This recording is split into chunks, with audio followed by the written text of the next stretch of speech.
में बहुत ही महत्वपूर्ण कार्यक्रम आयोजित किए जाते हैं और इन कार्यक्रमों द्वारा लोक जागृति निर्माण करने का कार्य किया है, उसका आधार लेकर किया जा रहा है और जो नित्य नूतन है उसके सहायता से किया जा रहा है और आज के नए जमाने में जो नया ज्ञान प्राप्त हो रहा है उसको भी अपनाकर यह काम किया जा रहा है। इसलिए हम सब लोग वो जो कार्य कर रहे हैं उसके लिए उन बहनों का, ब्रह्म कुमारी माताओं का तहे दिल से शुक्रिया अदा करता में अहिंसा परमो धर्म और श्रीमद् भगवत ये भी कहा गया है कि God's wisdom for re-establishing violence free society. इस उद्देश्य से हम यहां पर एकत्रित हुए हैं।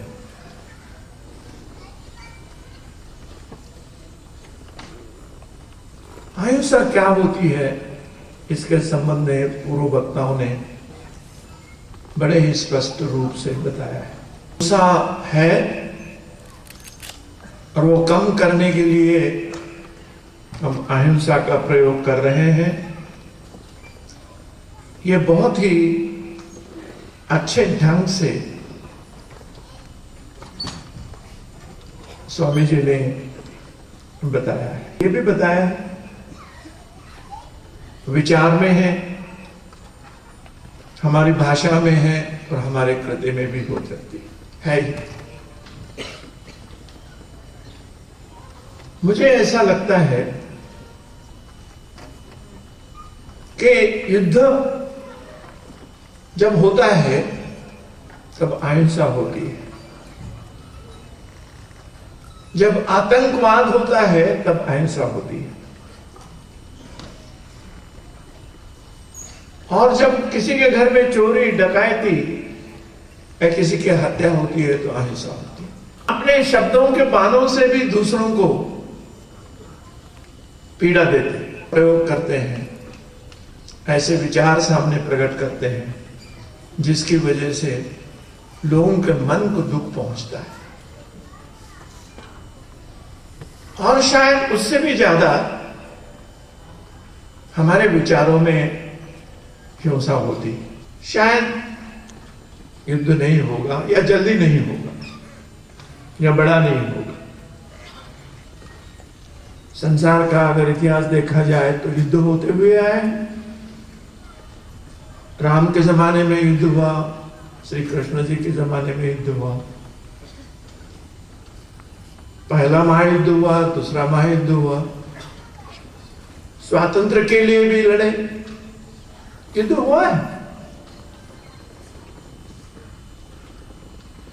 शायद आज ऐसे शस्त्रास्त्र हमारे पास निर्माण हुए हैं कि सभी लोग युद्ध टालने की कोशिश हम कर रहे हैं और शायद इसमें हमको यश भी मिल जाए।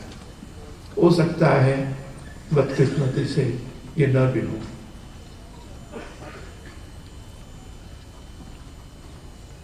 मगर आतंकवाद बढ़ते हुए नजर आ रहा है। आतंकवाद बढ़ेगा ऐसा लग रहा है। अगर आतंकवाद बढ़ा तो भी शांति नष्ट हो जाएगी, मनुष्य को दुख होगा। पार्लियामेंट में चर्चा चल रही थी, मुझे उसका उत्तर देना था। तो कुछ साथियों ने उठकर खड़ा होकर बोला कि आतंकवाद जो हो रहा है उसको खत्म करना चाहिए,